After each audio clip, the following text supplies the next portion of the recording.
BRB cables ভোটের সংবাদে স্বাগত জানাচ্ছে আমি কাজী আসিফুজ্জামান।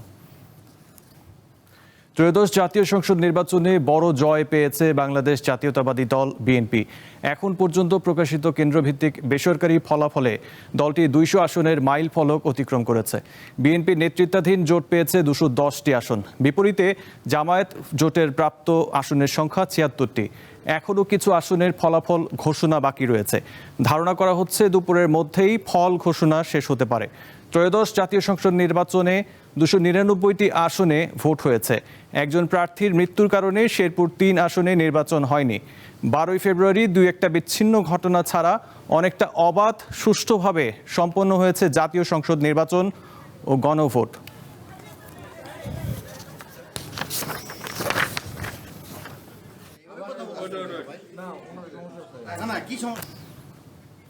ত্রয়োদশ জাতীয় সংসদ নির্বাচনে ঐতিহাসিক বিজয়ের জন্য বিএনপি ও দলটির চেয়ারম্যান তারেক রহমানকে শুভেচ্ছা জানিয়েছেন ভারতের প্রধানমন্ত্রী নরেন্দ্র মোদী ও ঢাকাস্থ মার্কিন দূতাবাস।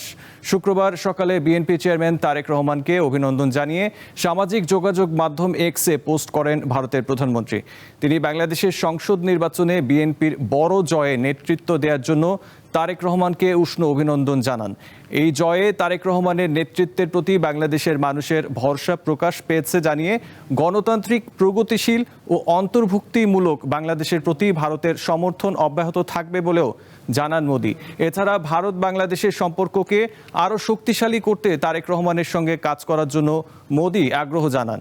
এছাড়া ঢাকার মার্কিন দূতাবাসের ভেরিফাইড ফেসবুক পেজে দেয়া এক পোস্টে সফল নির্বাচন আয়োজনের জন্য বাংলাদেশের জনগণকে অভিনন্দন এবং বিএনপি ও দলটির চেয়ারম্যান তারেক রহমানকে ঐতিহাসিক বিজয়ের শুভেচ্ছা জানানো হয়। পোস্টে আরও বলা হয়, দুই দেশের সমৃদ্ধি ও নিরাপত্তার অভিন্ন লক্ষ্য বাস্তবায়নে বাংলাদেশের সাথে কাজ করার জন্য আগ্রহী যুক্তরাষ্ট্র।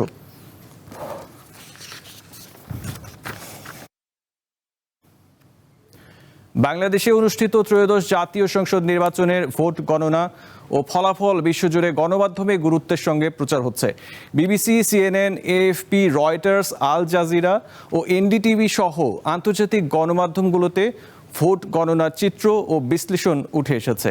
ভারতীয় গণমাধ্যম এনডিটিভির প্রতিবেদনে বলা হয়, বাংলাদেশের নির্বাচনে তারেক রহমানের নেতৃত্বাধীন বিএনপি বিপুল জয়ের পথে। প্রতিবেদনে গণভোটের কথাও গুরুত্ব সহকারে উল্লেখ করা হয়। বিবিসি এই নির্বাচনে বিএনপি জয়ের দিকে এগিয়ে যাচ্ছে বলে জানিয়েছে। বাংলাদেশের সংসদীয় নির্বাচনে বিএনপি জয়ী শিরোনামে প্রতিবেদন করেছে বার্তা সংস্থা রয়টার্স। এর মাধ্যমে দেশে রাজনৈতিক স্থিতিশীলতা পুনরুদ্ধারের আশা করা হচ্ছে বলে রয়টার্সের প্রতিবেদনে উল্লেখ করা হয়। বিএনপি চেয়ারম্যান তারেক রহমান বাংলাদেশের পরবর্তী প্রধানমন্ত্রী হতে চলেছেন বলে জানিয়েছে এবিসি নিউজ।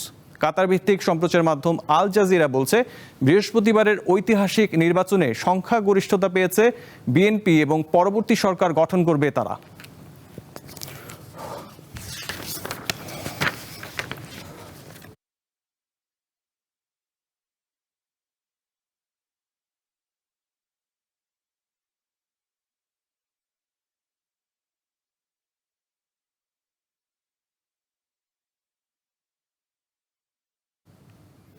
উত্তরাঞ্চলের জেলাগুলোর মধ্যে দিনাজপুরের সবচেয়ে ভালো ফলাফল করেছে বিএনপি।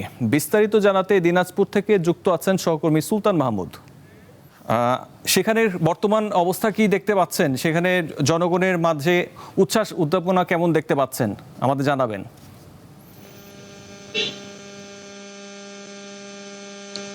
আসিফ, আপনি জানেন গতকালকে দিনাজপুরের 6টি সংসদীয় আসনের মধ্যে ধানের শীষ প্রতীকের 5জন প্রার্থী কিন্তু বিজয়ী হয়েছেন, আর একজন স্বতন্ত্র প্রার্থী কিন্তু বিজয়ী হয়েছে।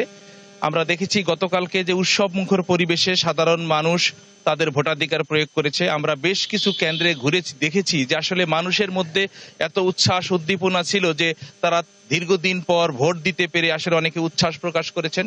এবং সবচেয়ে বড় বিষয় হলো যে দিনাজপুরের যে 6টি সংসদীয় আসনে কোথাও কোনো অপ্রীতিকরের ঘটনা সংবাদ কিন্তু আমরা পাইনি।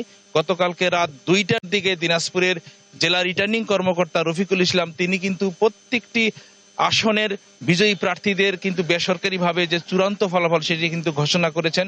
আমরা দেখেছি যে দিনাজপুরের যে 1 আসনের বিজয়ী প্রার্থী, ধানের শীষের বিজয়ী প্রার্থী মঞ্জুরুল ইসলাম, তিনি প্রায় 30,000 ভোটের ব্যবধানে কিন্তু তিনি বিজয়ী হয়েছেন। পাশাপাশি দিনাজপুর 2 আসন অর্থাৎ বিরল বোসাগঞ্জ আসনের বিএনপির প্রার্থী সাদেক রিয়াজ চৌধুরী পিনাক তিনিও প্রায় 40,000 ভোটের ব্যবধানে কিন্তু জামাত প্রার্থীকে পরাজিত করে তিনি বিজয়ী হয়েছেন। এমন ভাবেই কিন্তু দিনাজপুর 3 আসনেও কিন্তু সৈয়দ জাহাঙ্গীর আলম, দিনাজপুর 4 আসনের আখতারুজ্জামান মিয়া এবং দিনাজপুর 6 আসনের সবচেয়ে দিনাজপুরের 6 আসনের যিনি সর্বোচ্চ হেভিওয়েট প্রার্থী ছিলেন বিএনপি স্থায়ী কমিটির সদস্য ডাক্তার জাহিদ হোসেন, তিনিও কিন্তু বিজয়ী হয়েছেন। আমরা এখন দিনাজপুর 2 আসনের যে বিজয়ী প্রার্থী সাদেক রিয়াজ চৌধুরী পিনাকের সাথে একটু কথা বলতে চাই। আপনি গতকালকে আপনাকে এলাকার মানুষ নিরঙ্কুশ ভাবে বিজয়ী ঘোষণা করেছেন, আপনি আসলে কিভাবে এত ভোট পেয়ে বিজয়ী হলেন? সেখানে কিন্তু প্রায় 8 জন প্রার্থী প্রতিদ্বন্দ্বিতা করেছে, সেখান থেকে আপনি কিভাবে বের হলেন? ধন্যবাদ আপনাকে। প্রথমে শুকরিয়া জানাই মহান রাব্বুল আলামিন, আমার মহান রবের প্রতি, এবং আমার প্রিয় নেতা জনাব তারেক রহমান সাহেবের প্রতি আমি কৃতজ্ঞতা ধন্যবাদ জানাই, যিনি আমার উপর আস্থা এবং বিশ্বাস রেখেছেন এবং সর্বাত্মকভাবে সার্বক্ষণিক উনি আমার খোঁজখবর নিয়ে আমাকে সহযোগিতা করেছেন। সেই সাথে আমি আমার এলাকার সাধারণ মানুষের প্রতি, সব ধর্মের মানুষের প্রতি আমি কৃতজ্ঞতা ধন্যবাদ জানাই। আমার নেতাকর্মীদের প্রতি ধন্যবাদ কৃতজ্ঞতা জানাই, যারা আমাকে সর্বাত্মকভাবে সবসময় সহযোগিতা করে আসেন। আসলে আমরা প্রতিদ্বন্দ্বিতা করব এবং একটা তীব্র প্রতিদ্বন্দ্বিতা হবে, এটাই স্বাভাবিক ছিল। এবং আমরা সেখান থেকে এখন যেটুকু দেখতে পাচ্ছি যে সাধারণ মানুষের যে ভালোবাসা আমি অর্জন করেছি বিগত আমার প্রায় 20-25 বছর জীবনে, এটার প্রতিফলন জনগণ দিয়েছে। আর সবচেয়ে বেশি যেটা হয়েছে, সাধারণ মানুষ গত 17 বছরে তারা প্রাণ খুলে স্বাধীনভাবে ভোট দিতে পারে নাই, সেই ভোটের অধিকার তারা প্রয়োগ করেছে এবং তারা জয়যুক্ত করতে কখনো কার্পণ্য বোধ করে নাই। তাদের ভালোবাসায় আমি সিক্ত, তাদের দোয়া আশীর্বাদ, অনেক জায়গা থেকে অনেক ছোট ছোট বাচ্চারা পর্যন্ত আমার জন্য রোজা রেখেছে, যেটা অকল্পনীয়, আমি এটা ভাবতেও পারি না। তো আমি জনগণের প্রতি আমার আস্থা বিশ্বাস আছে, জনগণ আমার সঙ্গে ছিল, আছে এবং আগামীতেও থাকবে ইনশাআল্লাহ। আমি তাদেরকে নিয়ে আমি আমার আগামীর বিরল বোসাগঞ্জ দিনাজপুর 2 এই আসনটিকে গড়ে তুলব এবং আপনাদের প্রতি আমার দোয়া থাকলো এবং আপনাদের প্রতি আমার একটা চাওয়া পাওয়া, সেটা হচ্ছে আপনারা আমাকে সবসময় সহযোগিতা করেছেন, মিডিয়ারা আমাকে আগামী দিনেও করবেন, যেন আমি সঠিকভাবে আমার কর্মগুলো করতে পারি সততার সাথে। সকলকে ধন্যবাদ। আপনারা শুনলেন যে আসলে নবনির্বাচিত দিনাজপুর 2 আসনের ধানের শীষ প্রতীকের বিজয়ী প্রার্থী সাদেক রিয়াজ চৌধুরী পিনাক, তিনি বললেন যে তার ভালোবাসা অর্থাৎ সাধারণ মানুষের যে ভালোবাসায় তিনি আসলে এই নিরঙ্কুশ বিজয় করেছেন। তিনি সাধারণ মানুষকে নিয়ে দিনাজপুর 2 বিরল বোসাগঞ্জ আসনকে সুন্দরভাবে সাজাতে চান, এমনটাই প্রত্যাশা করছেন। সুলতান মাহমুদ, দিনাজপুর থেকে ছিলেন সুলতান মাহমুদ। রাষ্ট্র সংস্কার ইস্যুতে জাতীয় জুলাই সনদে বিএনপি যা যা সই করেছে তার সবগুলো পূরণ করা হবে বলে জানিয়েছেন দলটির মহাসচিব মির্জা ফখরুল ইসলাম আলমগীর। সকালে ঠাকুরগাঁওয়ে নিজ বাসভবনে সাংবাদিকদের সঙ্গে মতবিনিময়কালে এই কথা জানান তিনি। ফ্যাসিস্টদের বিরুদ্ধে যারা রাজপথে যুগপৎ আন্দোলন করেছে এবং যারা নির্বাচনের সঙ্গে ছিলেন তাদের নিয়ে সরকার গঠনের ইঙ্গিত দেন তিনি। নির্বাচনী পরিবেশ নিয়ে সন্তুষ্টি প্রকাশ করলেও জামায়াতের কঠোর সমালোচনা করেন বিএনপির মহাসচিব।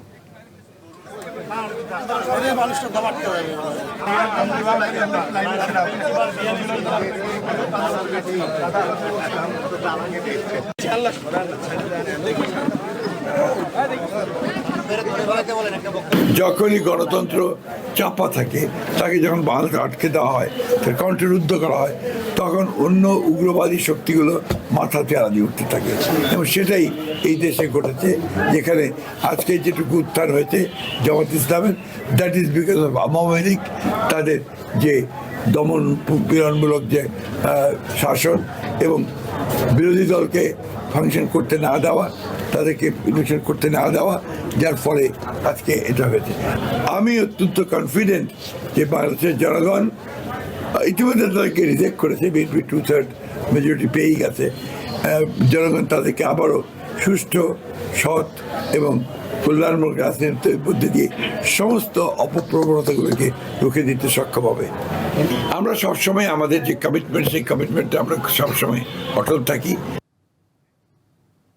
নির্বাচনে বিপুল সংখ্যক আসনে বিজয়ের পর এখনও কর্মসূচি জানায়নি বিএনপি। এ বিষয়ে কথা বলতে গুলশান থেকে যুক্ত আছেন সহকর্মী মোহাম্মদ হাসিব। হাসিব, বিএনপির পক্ষ থেকে কি বলা হয়েছে? বিজয়ের পরে তাদের প্রতিক্রিয়া কেমন দেখছেন, আর নেতাকর্মীরা কি বলছেন? যেটা আমি ঠিক 1 ঘন্টা আগে লাইভে জানিয়েছি যে প্রধান বিএনপির চেয়ারম্যান তারেক রহমানের কাছ থেকে যে ডিক্লারেশনটা আসছে যে কোনো রকম বিজয় উৎসব বা বিজয় মিছিল না করা, যদিও এই ফলাফল এটা আসলে এখন পর্যন্ত হচ্ছে বেসরকারি ফলাফল, আনুষ্ঠানিক ফলাফলটা 14 তারিখে আছে তাকে প্রকাশ করা হবে। এরপরে হয়তো বা নিশ্চয়ই আমরা একটা কোনো নতুন একটা বিএনপির তরফ থেকে নির্বাচন পরবর্তী বা বিজয় পরবর্তী উৎসব বা আনন্দ আমরা দেখতে পারবো বা জানতে পারবো। আর ঠাকুরগাঁও থেকে আজকে বিকেল 3টায় মির্জা ফখরুল ইসলাম আলমগীর ঢাকায় এসে পৌঁছাবেন। এরপরে কি হবে সেই বিষয়টা আমরা জানবো। তার আগে সবচেয়ে গুরুত্বপূর্ণ বিষয় হয়ে দাঁড়াচ্ছে নির্বাচনী প্রচারণা কমিটির মুখপাত্র মাহাদি ব্রিফটা 11:30 থেকে করবেন। সেইখানে আসলে নির্বাচন পরবর্তী যে ব্রিফটা, যেটা একেবারে গণমাধ্যমের সামনে প্রথমবারের মতো আনুষ্ঠানিকভাবে যদি বলি আমি, সেটা কার্যালয় থেকেই করা হবে। তো এইটা আসলে মূল বিষয়। এরপরে আমরা জানতে পারবো যে বিএনপি পরবর্তী স্টেপগুলো কী থাকবে। তবে হ্যাঁ, আজকে জুমার নামাজ বিএনপির চেয়ারম্যান তারেক রহমান আজাদ মসজিদে পড়বেন।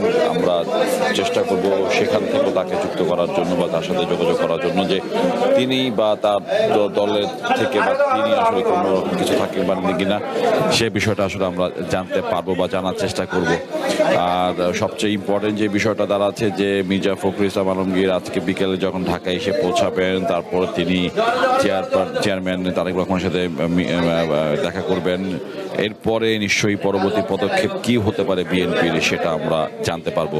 ইমন। হাসিব, আপনাকে ধন্যবাদ। বিআরবি কেবল ভোটের সংবাদ শেষ করছি। দুপুর 2টার সংবাদ দেখার আমন্ত্রণ রইল।